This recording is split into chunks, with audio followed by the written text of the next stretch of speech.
कौसल्या सुप्रजा रामपूर्वा सन्ध्या प्रवर्तते उत्तिष्ठ नरशार्दूला कर्तव्यम् दैवमान्निकम् कौसल्या सुप्रजा रामपूर्वा सन्ध्या प्रवर्तते उत्तिष्ठ नरशार्दूला कर्तव्यम् दैवमान्निकम् उत्तिष्ठोत्तिष्ठ गोविन्द उत्तिष्ठ गरुडध्वज उत्तिष्ठ कमलाकान्ता त्रैलोक्यम् मङ्गलम् कुरु उत्तिष्ठोत्तिष्ठ गोविन्द उत्तिष्ठ गरुडध्वज उत्तिष्ठ कमलाकान्ता त्रैलोक्यम् मङ्गलम् कुरु मातः समस्त जगताम् मधुकैटभारे वक्षो विहारिणि मनोहर दिव्यमूर्ते श्रीस्वामि निःसृत जनप्रिय दानशीले श्रीवेङ्कटेश दयिते तव सुप्रभातम् मातः समस्त जगताम् मधुकैटभारे वक्षो विहारिणि मनोहर दिव्यमूर्ते श्रीस्वामि निःसृत जनप्रिय दानशीले श्रीवेङ्कटेश दयिते तव सुप्रभातम् तव सुप्रभातमरविन्दलोचने भवतु प्रसन्नमुखचन्द्रमण्डले विधिशङ्करेन्द्रवनिताभिरर्चिते वृषशैलनाथ दयिते दयानिधे अत्र्यादि सप्त ऋषयः समुपास्य सन्ध्याम् आकाश सिन्धु कमलानि मनोहराणि आदाय पादयुगमर्चयितुम् प्रपन्ता शेषाद्रिशेखर विभो तव सुप्रभातम् पञ्चाननाब्ज भव षण्मुख वासवाद्या त्रैविक्रमादिचरितम् विभुता स्तुवन्ति भाषापतिः पठति वासर शुद्धिमारात् शेषाद्रिशेखर विभो तव सुप्रभातम् ईश प्रफुल्ल सरसीरुह नारिकेल पूगद्रुमादिसु मनोहर पालिकानाम् आवाति मन्दमनिलः सह दिव्यगन्धैः शेषाद्रिशेखर विभो तव सुप्रभातम् उन्मील्य नेत्रयुगमुत्तम पञ्जरस्थ्याः पात्रावशिष्ट कदलीफलपायसानि भुक्त्वा सलीलमधकेलिशुकाः पठन्ति शेषाद्रिशेखर विभो तव सुप्रभातम् तन्त्री प्रकर्ष मधुरस्वनया विपन्त्या गायत्यनन्दचरितम् तव नारदोष्टी भाषा समग्रमसकृत्करचार रम्यम् शेषाद्रिशेखर विभो तव सुप्रभातम् भृङ्गावळी च मकरन्दरसानुविन्त जङ्गारगीत निनदैः सह सेवनाय निर्यात्युपान्त सरसी कमलोदरेभ्यः शेषाद्रिशेखर विभो तव सुप्रभातम् एषा गणेन वरदद्धि विमध्यमाने घोषालयेषु दधिमन्तन तीव्र घोषाः रोषात् कलिम् विदधते ककुभश्च कुम्भा शेषाद्रिशेखर विभो तव सुप्रभातम् पद्मेशमित्र शतपत्र गतालिवर्गाः हर्तुम् श्रियम् कुवलयस्य निजाङ्गलक्ष्म्या भेरी निनादमिव बिप्रदितीव्रनादम् शेषाद्रिशेखर विभो तव सुप्रभातम् श्रीमन्नभीष्टवरदाखिल लोकबन्धो श्री श्रीनिवास जगतेकदयैक सिन्धो श्रीदेवतागृह भुजान्तर दिव्यमूर्ते श्रीवेङ्कटाचलपते तव सुप्रभातम् श्रीस्वामि पुष्करिणिकाप्लव निर्मलाङ्गा श्रेयोर्थिनो हर विरिञ्च सनन्तनाद्याः द्वारे वसन्ति वरवेत्र हतोत्तमाङ्गाः श्रीवेङ्कटाचलपते तव सुप्रभातम् श्रीशेषशैलगरुडाचल वेङ्कटाद्रि नारायणाद्रिऋषभाद्रिविषाद्रिमुख्याम् आख्याम् त्वदीय वसतेरनिशं वदन्ति श्रीवेङ्कटाचलपते तव सुप्रभातम् सेवा परा शिव सुरेश कृशानुधर्म रक्षोऽम्बुनाथ भवमान धनाधिनाथाः बद्धाञ्जलि प्रविलसन्निज शीर्षदेशाः श्रीवेङ्कटाचलपते तव सुप्रभातम् धाटीषु देवि हरराज मृगाधिराज नागाधिराज गजराज हयाधिराजाः स्वस्वाधिकारमहिमाधिगमर्थयन्ते श्रीवेङ्कटाचलपते तव सुप्रभातम् सूर्येन्दुभौम बुधवाक्पति काव्यसौरी स्वर्भानुकेतु दिविषत्परिषत्प्रधानाः त्वद्दासदासचरमावति दासदासाः श्रीवेङ्कटाचलपते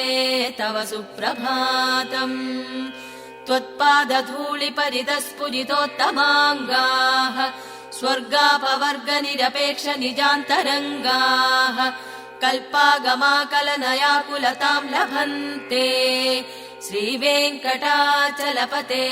तव सुप्रभातम् त्वद्गोपुराग्रशिखराणि निरीक्षमाणाः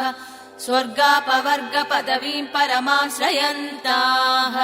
मर्त्या मनुष्य भुवने मतिमाश्रयन्ते श्रीवेङ्कटाचलपते तव सुप्रभातम् श्रीभूमिनायक दयादिगुणामृदाब्धे देवादिदेव जगतेक शरण्यमूर्ते श्रीमन्ननन्द गरुडादिभिरर्चिताङ्ग्रे श्रीवेङ्कटाचलपते तव सुप्रभातम् श्रीपद्मनाभ पुरुषोत्तम वासुदेव वैकुण्ठ माधव जनार्दन चक्रपाणे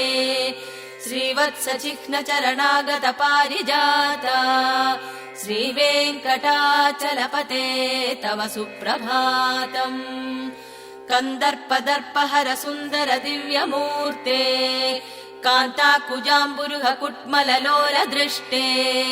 कल्याण निर्मल गुणाकर दिव्यकीर्ते श्रीवेङ्कटाचलपते तव सुप्रभातम् मीनाकृते कमटकोल नृसिंहवर्णिन् स्वामिनिम् परश्वत तपोतन रामचन्द्र शेषांश रामयदुनन्दन कल्किरूपा श्रीवेङ्कटाचलपते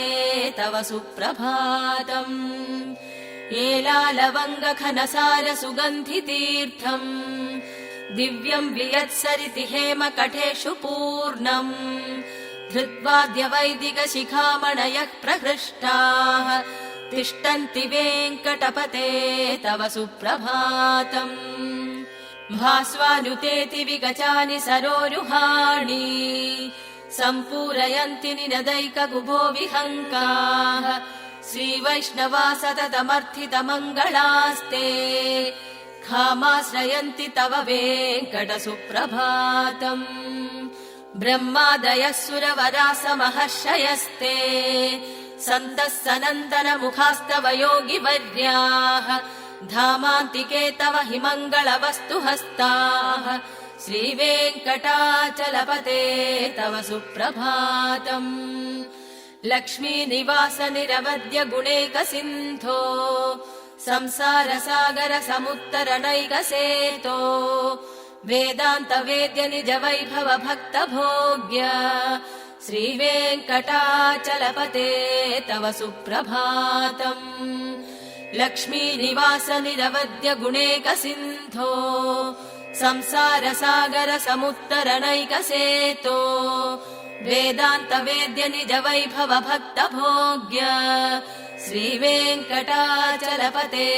तव सुप्रभातम् इत्थम् वृषाचलपतेरिह सुप्रभातम् ये मानवा प्रतिदिनम् पठितुम् प्रवृत्ताः तेषाम् प्रभात समये स्मृतिरङ्गभाजाम् प्रज्ञाम् परार्थ सुलभाम् परमाम् प्रसूते इत्थं वृषाचलपतेरिह सुप्रभातम् ये मानवा प्रतिदिनं पठितुं प्रवृत्ताः तेषां प्रभातसमये स्मृतिरङ्गभाजाम् प्रज्ञां परार्थसुलभां परमां प्रसूते।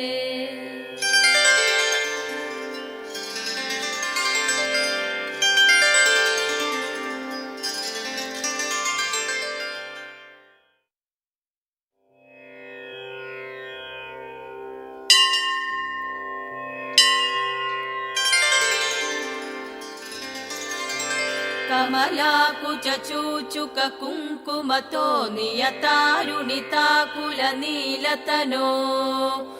कमलायतलोचनलोकपते विजयी भव वेङ्कटशैलपते।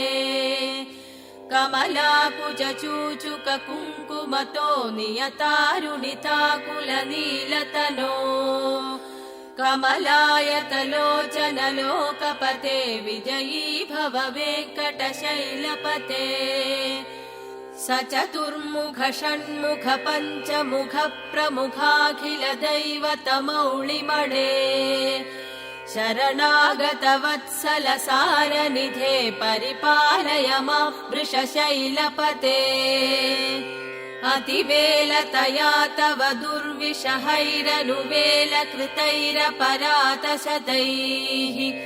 हरितं त्वरितं वृषशैलपते परया कृपया परिपाहि हरे। अधिवेङ्कटशैलमुदारमतेर्जनताभिमताधिकदानरतात् परदेवतया गतितान् निगमै कमलादयितान् परं कलये। कलवेणुरवावशगोपवधू शतकोटिवृता स्मरकोटिसमात्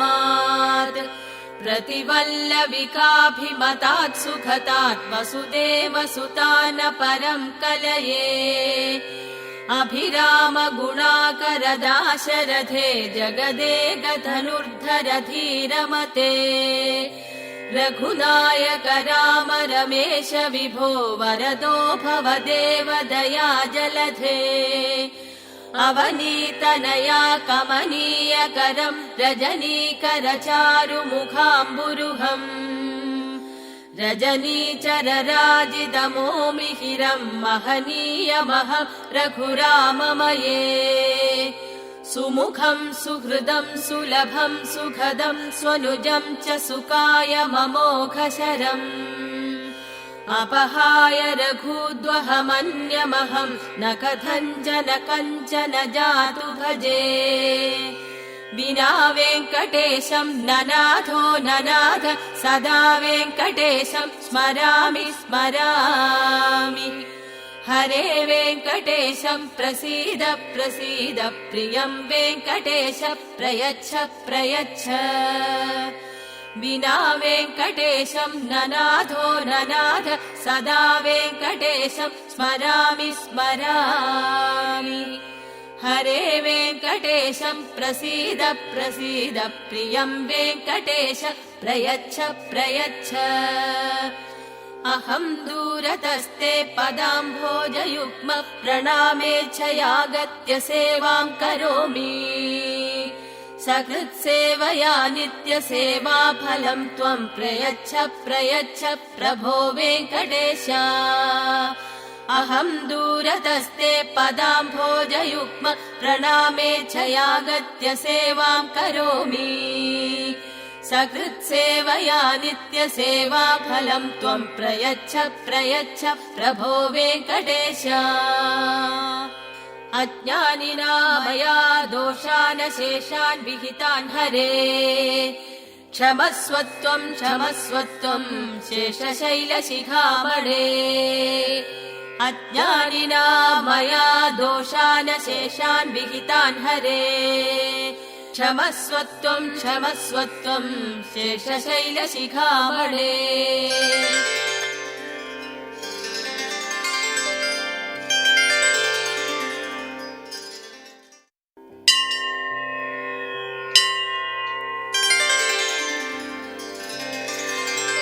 ईशानां जगतोऽस्य वेङ्कटपतेर्विष्णो परां प्रेयसी तद्वक्षस्थलनित्यवासरसिकां तक्षान्ति संवर्धिनीं पद्मालङ्कृतपाणिपल्लवयुगां पद्मासनस्तां श्रियम् वात्सल्यादिगुणोज्ज्वलां भगवतीं वन्दे जगन्मातरम्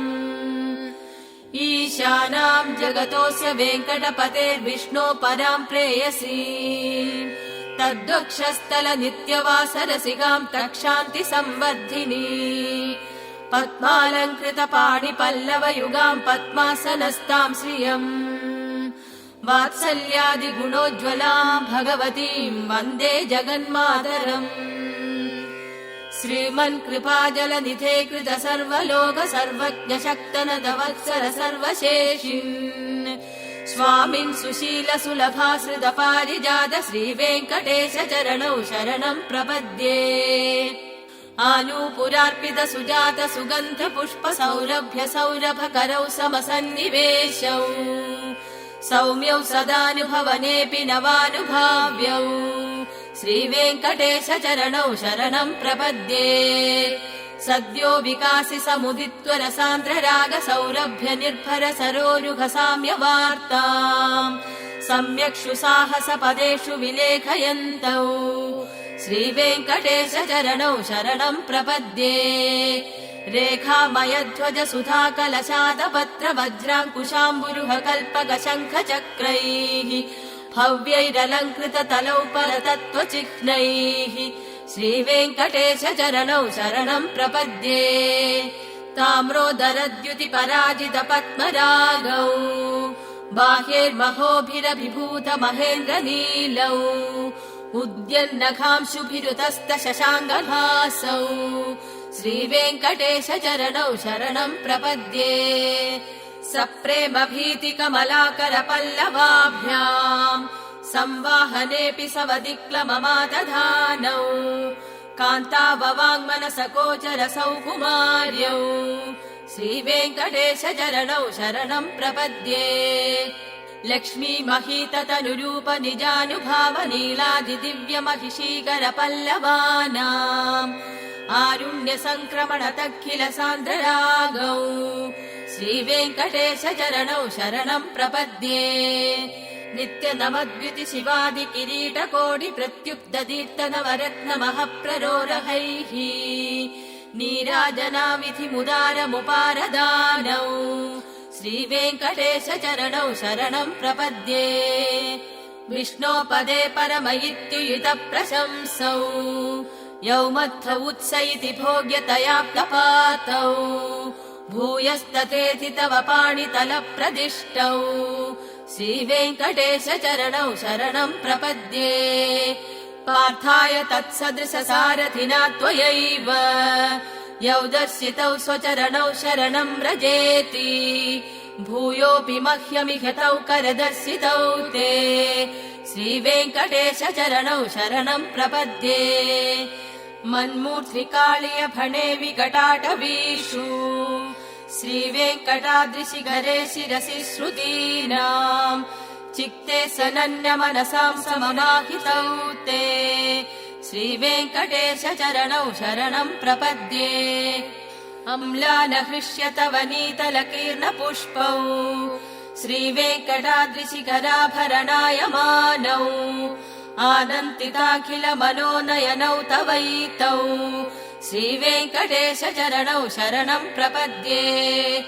प्रायः प्रपन्न जनता प्रथमावगाह्यौ मातुस्तनाविव शिशोरमृतायमानौ प्राप्तौ परस्पर तुलामतुलान्तरौ ते श्रीवेङ्कटेश चरणौ शरणं प्रपद्ये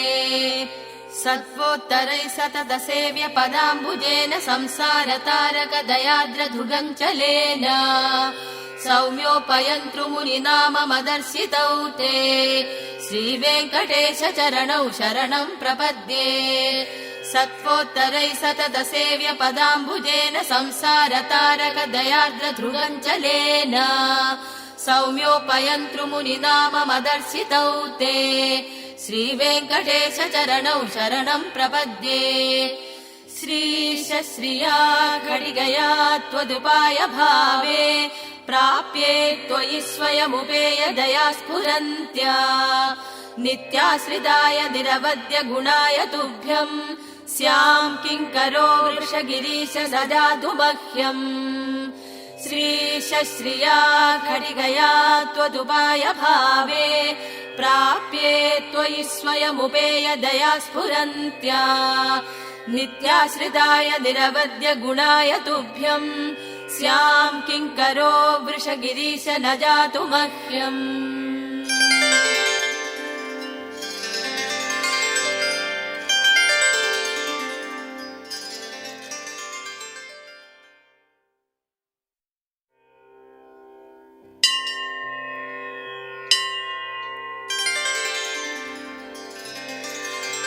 श्रियकान्ताय कल्याणनिधये निधयेऽर्थिनाम् श्रीवेङ्कटनिवासाय श्रीनिवासाय मङ्गलम् श्रियकान्ताय कल्याणनिधये निधयेऽर्थिनाम् श्रीवेङ्कटनिवासाय श्रीनिवासाय मङ्गलम् लक्ष्मी सविभ्रमालोक शुभ्रुविभ्रमचक्षुषे चक्षुषे सर्वलोकानाम् वेङ्कटेशाय मङ्गलम् श्रीवेङ्कटाद्रिशृङ्गाग्रमङ्गलाभरणाग्रये मङ्गलानाम् निवासाय वेङ्कटेशाय मङ्गलम्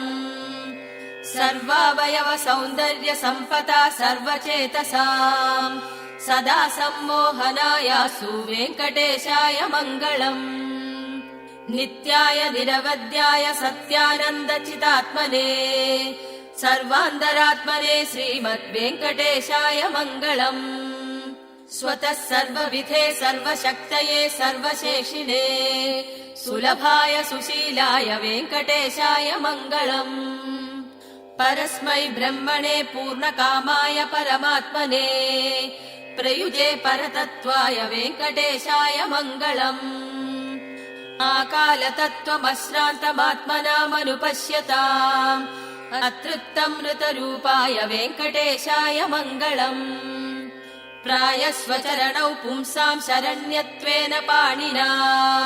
कृपयातिशते श्रीमद्वेङ्कटेशाय मङ्गलम् दयामृततरङ्गिण्यास्तरङ्गैरिव शीतलैः अपाङ्गैः सिञ्चते विश्वम् वेङ्कटेशाय मङ्गलम् श्रग्भूषाम्बरहेतीनाम् सुषमावहमूर्तये सर्वार्थिशमनायास्तु वेङ्कटेशाय मङ्गलम् श्रीवैकुण्ठविरक्ताय स्वामि पुष्करिणीतटे रमया रममाणाय वेङ्कटेशाय मङ्गलम् श्रीमत्सुन्दरजामातृमुनिमानसवासिने सर्वलोकनिवासाय श्रीनिवासाय मङ्गलम् मङ्गलाशासनभरैर्मदाचार्य पुरोगमैः सर्वैः च पूर्वैराचार्यैः सत्कृतायास्तु मङ्गलम् ॐ